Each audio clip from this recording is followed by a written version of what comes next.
Hi, this is Pauline Field, and this is the daily video on how to retire happily. And today we're going to talk about uh, a little word that has so much power and is so wonderful. And that little word is no. Now, I'm one of those people that would definitely say to you, say yes to everything, say yes. And in certain circumstances, I would absolutely say it. So, you know, uh, if you've just come out of a divorce or your partner has died, or you find yourself sitting on the couch a lot, then I'd say yes to everything. Get up and get out and be with people and do things. Say yes. However, if you're anything like me, which is that I lead a very full life, I love my full life. But nonetheless, there are times when people ask me to do something fun. It doesn't have to be, necessarily a volunteer job or anything else. It can just be something fun. And it's like, it's not right for me. And so I will say no. And, one of the things is that it can be hard at any age, but at this age, we've earned the right to do what we want to do.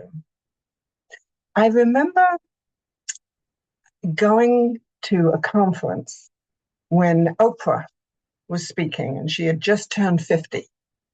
And she said, now that I'm 50, I'm going to do what I want to do, not what everybody else or anybody else wants me to do. And I thought, oh, that sounds very freeing and very empowering. And so I tried it out and started saying no when I really, it sometimes because I have such a full life, I get tired. And somebody might say, oh, let's go do something.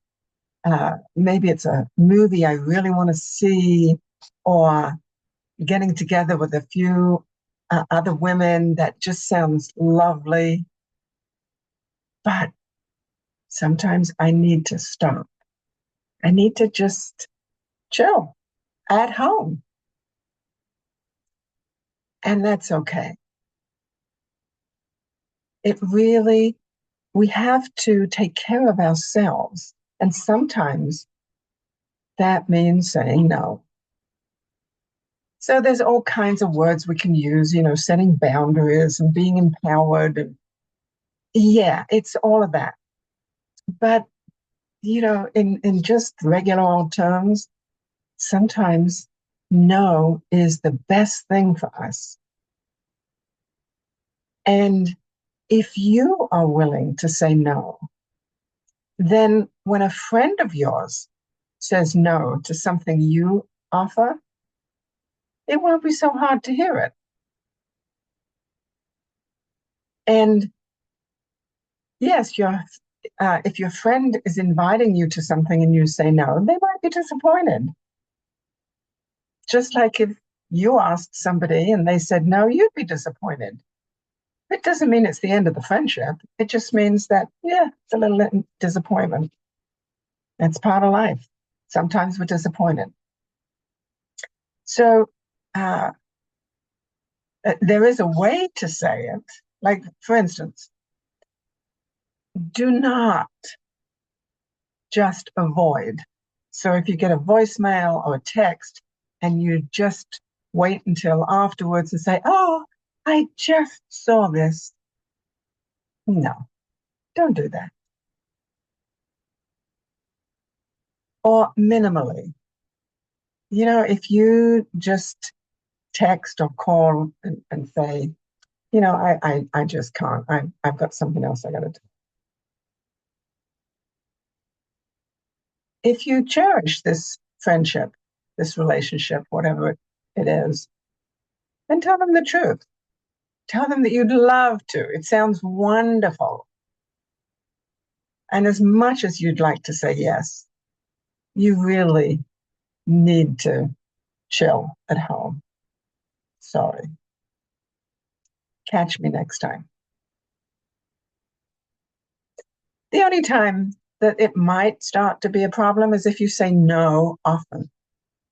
If you say no often, especially to the same person, maybe it's time to reevaluate that relationship. So I hope today you get to choose what you want to do, that you get to say yes to some lovely things and no to some things that are just not right for you today. So thanks for being here, and I look forward to seeing you